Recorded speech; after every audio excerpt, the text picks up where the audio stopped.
Quais são as expectativas para a campanha do Flamengo no Brasileirão? Ainda dá para pensar em vaga para Libertadores ou ficar fora da zona de rebaixamento? Não, eu acho que o Flamengo tem que pontar. Primeiro estava apontando um título, se distanciou. Mas a diferença para o quinto colocado é de 3 pontos. É uma vitória. Entendeu? É uma vitória. Se você tem aí 2, 3 vitórias, você já encosta lá no G4. Nós estávamos na beira do G4. Então eu acho que a meta é sempre a Libertadores, a meta é sempre o título, mas se não dá, você tem Libertadores, você tem Sul-Americana, que dá uma chance de Libertadores também. Então eu acho que o Flamengo não pode pensar de maneira nenhuma em rebaixamento pelo plantel que tem, pelo time que tem. E por ser atual campeão, né? Não é por isso, o Corinthians foi campeão e foi rebaixado, logo depois. Verdade. O título às vezes ele traz uma certa acomodação, ele torna-se perigoso. Então, às vezes, para alguns, o título não faz bem. Para muitos faz, porque a gente quer ganhar mais, mas tem uns que se acomodam, acham, pô, já ganhei, já fiz o que tinha que fazer e tal, um salário ótimo, esse aqui é o perigo. O cara, às vezes, o cara de hoje tem salário de 4 anos, tá ali, mas ele esquece que ele, como fica marcado por um título, ele também fica marcado por uma queda. Sim. E às vezes até mais forte. Então eu acho que isso tem que vai ser o grande problema nosso, né? Saber que mesmo se ficou distante para a conquista do título, você tem que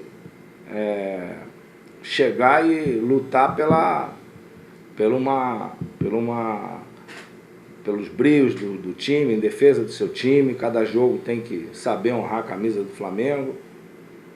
Pegar trem andando é sempre muito complicado, né? Quando você não planeja nada. O Flamengo não tem nenhum planejamento para esse ano. As coisas aconteceram assim, empurraram com a barriga os problemas.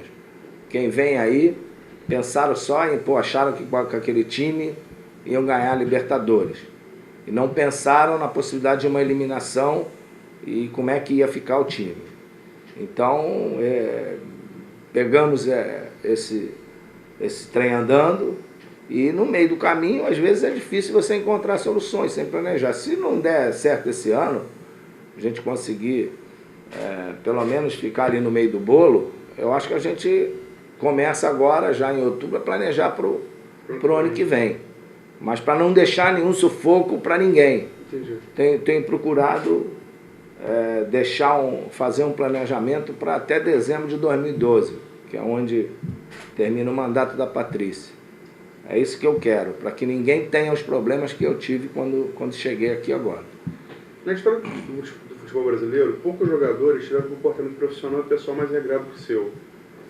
Como fazer que este exemplo volte a ser referência no Flamengo após o rastro de escândalos deixados por Adriano, Wagner Love e sobretudo Bruno? São casos bem isolados, né? Os casos do Adriano e do Wagner Love não vêm propriamente do Flamengo, por ele estar no Flamengo. Eles têm casos em outros lugares, por onde passaram. O do Bruno é um caso totalmente pessoal, tá? Então eu acho que o Flamengo acabou, as consequências maiores, a maior repercussão acabou sendo do Bruno, mas dos outros também no próprio Flamengo, tá? E eu acho que isso daí foi muito ruim para a imagem do clube. A gente tenta, você não pode, por causa de 2, 3 de maior idolatria, você colocar todo mundo no mesmo barco. Esses 2, 3 às vezes levavam 5, 6, que ao largarem, esses 2, 3 saindo, os outros entraram nos eixos. Então o Flamengo não é um time de santo, ninguém é um time de padre, alguma coisa, né? Mas todos lá têm tido um ótimo comportamento profissional e mais dentro do campo a coisa não está funcionando. Isso é verdade, não está funcionando. A gente espera que, pelo menos na virada do turno, as coisas melhorem. Você foi o maior jogador brasileiro por quase uma década, considerado um dos melhores do mundo ao lado de gente como Maradona, Platini e Rummenigge. E todos seus companheiros de Flamengo, de Neto e Seleção, são unânimes a afirmar e você nunca teve ou pediu os privilégios que o ex-vice-presidente de futebol, Marcos Braz, chegou a defender publicamente como direitos de Adriano e Wagner Love. Acabou isso na Gávea? Bom, da minha parte acaba, entendeu? Eu acho que os jogadores eles têm direitos e deveres e lógico que tem que cumprir o que está escrito no contrato. Talvez tenham feito contratos que esses privilégios podiam estar até escritos em próprios contratos. Eu não sei. Então, eu acho que se bobear, pode acontecer isso. Eu acho que lá na Gávea, na primeira reunião que eu tive com eles, eu não sou cara de multa, não gosto de tirar dinheiro de ninguém. Digo para eles que o jogador, quando está sendo multado, ele não está tirando dinheiro dele. Às vezes está tirando dele do pai, da mãe, do filho, está tirando o leite da criança, apesar de ser pouco.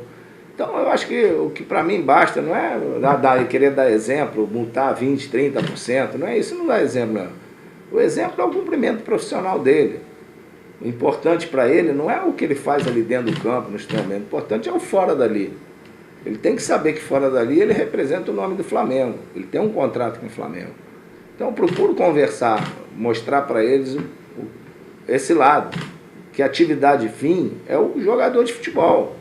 Que eles não têm que se preocupar com outras coisas. Primeiro eles têm que se integrar e têm que se dedicar exclusivamente ao futebol, que é o futebol que dá tudo isso, que abre as portas.